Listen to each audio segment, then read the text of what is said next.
হয় 180 দিন।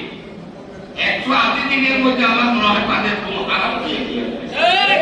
তারা চায় রাউতানের মতো একটা পরিবেশ দেখে রাখো, রাউতানের পরিবেশ দেখে হবে না।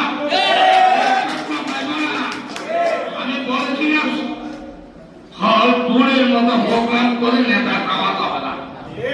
রাউতানের মতো পরিস্থিতি বিকাশ করে সৃষ্টি করে এই দক্ষিণ জেলা কমিটিকে প্রশ্নবিদ্ধ করা যাবে না।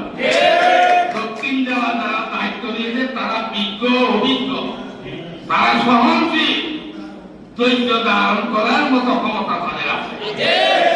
আমরা ধৈর্য ধরছি, ধৈর্য ধরব, ধৈর্যের বাদ যেদিন ভেঙে যাবে সেই দিন কেন্দ্রকে বলবো তাদের বিরুদ্ধে গণতন্ত্র মুক্ত হবে।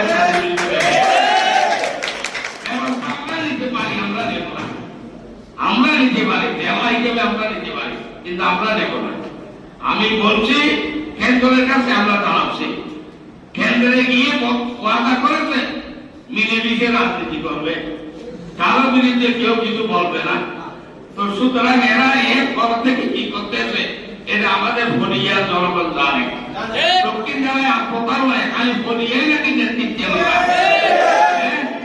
আরে তাকে আল্লাহ রাব্বুল আলামিন নেতৃত্ব দিবে, কেউ তাকে বাগান দিয়ে রাস্তা করতে পারে।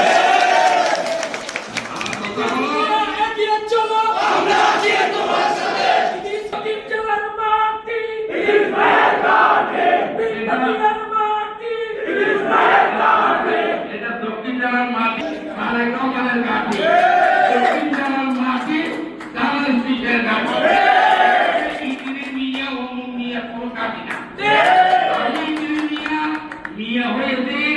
দক্ষিণ জেলা বিএনপির আহ্বায়ক হওয়া, আমার কোনো বেরো নাই, আপনার কোনো বেরো নাই। আমার মতো আপনার মতো হয়ে যে সৌদি পরিবারের মতো লোক 1 সেকেন্ডের মধ্যে দল থেকে স্থগিত করে দিচ্ছে। সুতরাং এখানে আমার ইঞ্জিনিয়ার মিয়ার মতো হাজারো ইঞ্জিনিয়ার মিয়ার যদি বিএনপি থেকে চলে যায়, কাজ না করে, তাহলে বিএনপির এক অনাবর ক্ষতি হবে না। কারণ আমরা বিএনপিকে দিয়ে পরিচিত, যারাই নেতৃত্ব দিচ্ছে বিএনপির নাম নিয়েই নেতৃত্ব দিচ্ছে। বিএনপির পক্ষা যখন চলে যাবে আপনার কোনো বেরো থাকবে না।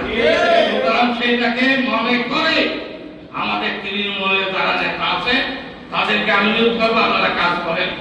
আপনি একদিন এই পৌরসভায় যারা বড় নেতা যে আছে, আমি নাম বলবো না, তাদের থেকেও বড় নেতা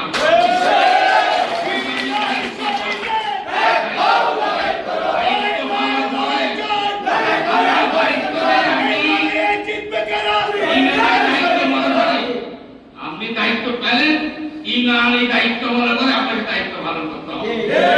আপনাকে রাস্তার উঠতে উঠে দলের জন্য কাজ করতে হবে।